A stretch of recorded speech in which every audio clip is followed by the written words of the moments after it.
At itong kamuning tulis, napakarami rin dito sa bundok ng Bulacan yung kamuning tulis niyan. Kaya yan din ang mga bonsai nila. Nangungulekta rin ng ano, padating motor, pingay. Nangungulekta rin siya ng mga, tsaka pasensya na kung maraming kalat kasi pinapagawa ni Sir Rodel yung napakarami rin dito sa Bulacan. Kaya yan ang mga alaga nila. So ito rin ano, sampalok na nakakasa sa bato. At saka si Boss Asyo. Hindi nagbabato. Na hindi nagbabato. So napakahilig ni si Boss mga kabonsay. Welcome po sa channel ko. Support this vlog. Nandito pa rin po ako sa San Jose del Monte, Bulacan. Dito naman sa bonsai ni Sir Rodel Peralta. Yan. So ikutan natin mga bonsai niya. So Sir Rodel ay tropa na pa rin ni na Boss Asyong at saka ni Boss Jack. So, yung mga tropa nila na nagbobonsai din dito sa Bulacan. So, pinuntahan natin para pasilip yung mga alaga nila mga bonsai, mga kabonsai. Siyempre, maraming salamat kasi Rodel sa pagpayag na ikutan natin yung mga halaman niya. So yun guys, huwag natin patagal na pasukin na intro ko. Kaya intro. Pasok! Yun, ang galing talaga ninyo. She tells them, ooh, love, no one's ever gonna hurt you, love. I'm gonna give you all of my love. Nobody matters like you. At ayun na nga po guys. Yan. So ikutan natin. Yan o, yung mga halaman ni Sir. Yan. So isesela natin para makita nyo lang. Ayun o. So dito mayroong kalyos. Yan. Yung kalyos, kaya halos lahat ng mga tropa may kalyos. Kasi yan yung kalyos na yan. Yan ang marami dito sa Bulacan ng kalyos. Kaya sila yan ang inaanting nila. Kalyos. At itong kamuning tulis, napakarami rin dito sa bundok ng Bulacan yung kamuning tulis niyan. Kaya yan din ang mga bonsai nila. Tapos si Sir Rodel, nangungulekta rin ng ano, padating motor, pingay. Nangungulekta rin siya ng mga antik-antik. Kaya yung minsan napapabayaan yung mga bonsai, pero ayos pa rin naman. Ano, kagaya niyan, planchang di uling. Yan. Korektor si Sir niyan. Yan, red balete. Tsaka pasensya na kung maraming kalat kasi pinapagawa ni Sir Rodel yung kanyang ano, mansion. Pinapagawa. Yan. So ito doon yan. Dami nakatambak kayo. Yan, red balete, ano, mga red balete. At saka yung bignay. Yung bignay, napakarami rin dito sa Bulacan. Kaya yan ang mga alaga nila. So ito ring ano, red balete. Red balete pa rin na nakaraklasming mga kabonsai, kita nyo naman. Kamuning tulis. Yan, ganda rin, no? Benjamina. Ficus Benjamina. Sampalok na nakakasa sa bato. Sampalok na nakakasa sa bato. Sampalok na nakakasa sa bato. Red balete na nakakasa. Red balete na nakakasa. Ficus nana na nakakasa sa bato. Red balete nakakasa sa bato. At saka si Boss Asyo. Hindi nagbabato. Na hindi nagbabato. So napakahilig ni Boss Rodel sa mga rock clasping kasi sabi niya sa akin ano, yung magandang tingnan. Kaya yan o, kagaya niya, red balete nakakasa sa bato yan. Kita mo pati yung kamuning tulis nakakasa sa bato. Tugas nakapatong sa bato naman. Ayun, kita niyo ugat, ayun ang ugat niyo. So red balete. Ito red balete rin mga kabonsai. Pati acacia kinasa sa bato mga kabonsai, no. Tingnan niyo. Ano? Talagang matindi. Magaling talaga si Sir Rodel sa bato. Yan. So ito, meron pa dito. Hibisco sa bato. Ayun.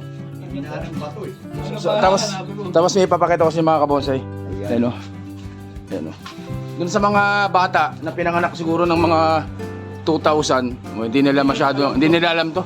Dito Punta dito. Tabi ka ba siya? So yan po yung lagari. Yan po ang sinaunang lagari. Ito ang kahit Na siguro yung edad po niyang lagari na yan, kagaya yung nasa likod yan. Kagaya nito. Yan ang edad. Sinaunang lagari. Yung hinihila, 2 taon na naghihila. So yan po. Yan ang collection ni Sir Rodel. Malupit. Tsaka yung mga singer na patungan ng bonsai. So marami rin si Sir nito. Ganito. Yan. So ito naman, malaking ano. Tinan nyo to, grabe laki nitong kamuning tulis. Nung hinanting to, banlaki nito. No? Laki, ganyan kalaki. Kamuning tulis. Nung hinanting yan, ang laki talaga niyan. So ito may tawag nito, sampalok. So may sampalok din yung mga kabonsai. Ano kaya ito? Ha? Binayoyo. Ano yung binayoyo? Parang bignay din. bunga Parang bignay din, no? Tama, tanda ko. Yan, to sampalok din, may sampalok din dito, guys. Sampalok. Tapos hibiscus, ano? Hibiscus. May sampalok din yan guys. Ah, yan pala yun oh. Yun oh.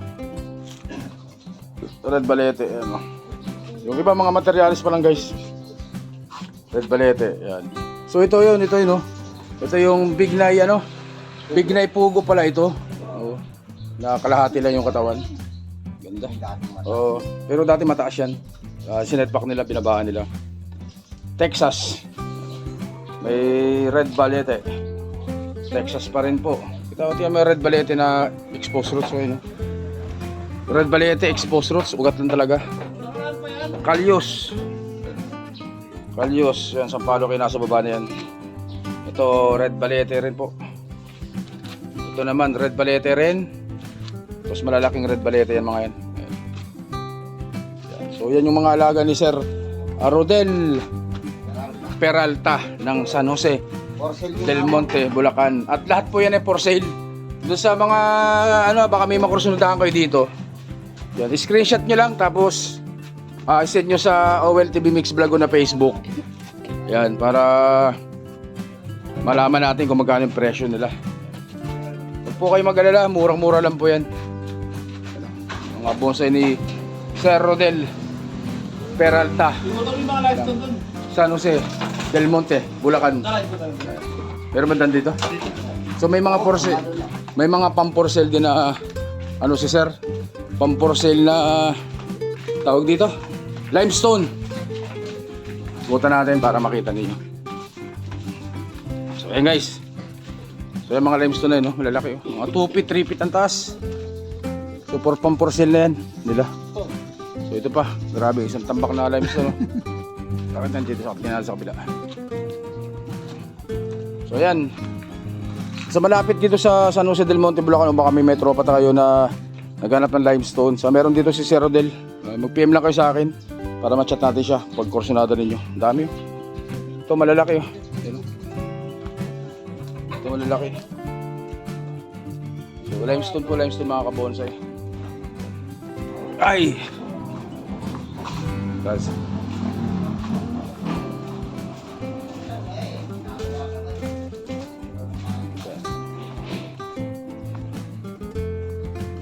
Ganda ito. Ganda ng setup ni Sir. Nasa harapan ng bahay nyo yung mga bonsai nyo. Diba? Habang nakatambay ka dito, yan ang nakikita mo sa umaga habang nagkakape ka. At saka nagjijin ka lamansi, diba? Ganda niyan, diba? Hindi binom si Sir. Buti ka pa, swerte mo. Hindi rin naninigarilyo. At ayun na nga guys, yan. So papakita ko sa inyo yung ibang pinagkakabala ni Boss Rodel maliban sa pagbobonsai. Eh siya po ay ano, tawag dito? Yung gumagawa ng mga furniture. Ayun no. Ito may mga kahoy na lulupit oh. Ayun, no? Furniture maker yan si Sir. Kaya ito. So pasensya na sabi niya dahil ano, nagpaparenovate si Sir kaya medyo maalikabok to pero okay lang yan. Yan, no? Nakakita na ba kayo ng radyo ng ano? Radyo ng Hapon? Ayun. Radyo na kasi tandaan. Mayday. Ayun. Yun ang gamit nila. Roger. At doon sa mga kabataan, Metrong kahoy, ayun oh. Metrong kahoy yan. Lupit niyan. Naabutan nila to, boss. Metrong kahoy. Ano yan? At yung bisikleta na yan, ayun oh. Yan ang mga laro ng mga 1950s, 1960s, 70s yan. Bike na ganyan. Yan ito. Mga alaga. Okay yan. Ito baril oh. Baril ng Hapon. Oh. Ganda oh. Ayun, Bayoneta. Ito yung sinasak sa katao sa baril eh. Ganda. Sa dulo. Sa dulo. Sa rifle. Tapos meron ditong truck-truckan, no? Jeep-jeepan. Yan. Tsaka yung ngayon, sinasabi ko sa inyo yung mga makina na ganyan. Gawa yan, ano, kolektor niya si Sir. Ito, usa. Dami nga ano. Pati mga toys. Pero kahit ito na lang. Chivas Regal. Mga laruan, luma. Ayan. Kita nyo naman ang itsura ni Teenage Mutant Ninja Turtle dito. Ayun. Galit na galit. So ito yung kalaban ni Papayo. Si Brutus to, alam ko eh. Brutus. Truck-truckan oh. Truck-truckan. Ang kita pala sa labas. One mirror pala. Para yung pakita ko sa inyo yung ano guys, electric pan bakal oh. Ganito. 1950s. 1950s na electric pan, hindi mo kayang buhatin ng isang kamay. Bang bigat. Ayun pa isa. Ayun. Ay, saka itong isa na to. Sanyo. Ito, 19 ano to, sir? 1960s naman. Sanyo. Naabutan nyo ba yung tatak ng electric fan? Meron palang sanyo na electric fan. Ayun. Okay pa yan. Okay. Pero tsaka ano, gumagana po yan. Sabi ni sir, gumagana. Ito, for sale din to. Binibenta namin to. Binibenta namin yan. Tsaka ito. Ito. For sale yan sa mga kolektor dyan, mga picker. Meron kami nito. PM lang po kayo sa akin, bibenta. Tsaka po yung mga plancha anti-uling, mga for sale mga yan. Mag-PM lang po kung sino may gusto. So, telepono, ayun, telepono. Yung mga kabataan, alam nyo ba, nagganyan dati ang telepono? Ikotin ko to. Oh, one. Pilingan ng kamuting kahoy, boss. Pilingan ba to? Kilingang bato. Ayan o. Ang bigas yan eh. Manumanong ulingan, manumanong ulingan. Dito ginagawa yung nilupak. Nilupak. Puto. Tsaka ano, Bigas. bigas. Mais na bigas yung ginagawa. No? So yan, yung mga, ito, ang gawa ni sir, tinan nyo yung salamin, no? So gawa niya yan. Furniture maker si sir, ano, Rodel. Tsaka ito, yun, gawa niya yan. Artist, boss. Di ba silver to? Maliban sa bonsai, yan ang pinagkakaban ni sir. Yan. So guys, maraming salamat po. Hanggang dito na lang po muna. At yun na nga guys, so hanggang dito lang po na vlog natin. Siyempre maraming salamat Boss Rodel Peralta sa pagpayag na masilip yung kanyang mga halaman.